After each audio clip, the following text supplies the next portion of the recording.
Hey there, welcome back to our channel. Today, we have a mouth-watering recipe for you that will surely tantalize your taste buds.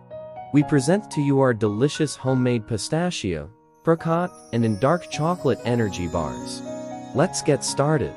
First, gather all the ingredients: pistachios, dried apricots, dark chocolate, honey, almond butter, and oats. Begin by roughly chopping the pistachios and dried apricots.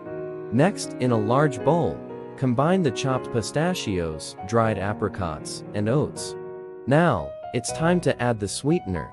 Drizzle in the honey and almond butter, then mix everything together until well combined. Once the mixture is ready, line a baking dish with parchment paper and transfer the mixture onto the dish. Using your hands or a spatula, press the mixture down firmly, ensuring it evenly covers the dish.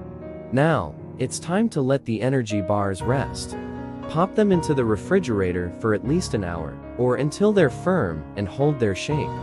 Once the bars have set, remove them from the refrigerator and slice them into your desired shapes and sizes. And now, for the finishing touch. Melt the dark chocolate and drizzle it over the top of each energy bar. Let the chocolate set, and then your homemade pistachio, apricot, and in dark chocolate energy bars are ready to be enjoyed. They're perfect as a quick snack or a burst of energy before a workout. Thank you so much for watching. If you enjoyed this recipe, don't forget to hit that subscribe button and give this video a thumbs up. Stay tuned for more delicious recipes coming your way. Until next time.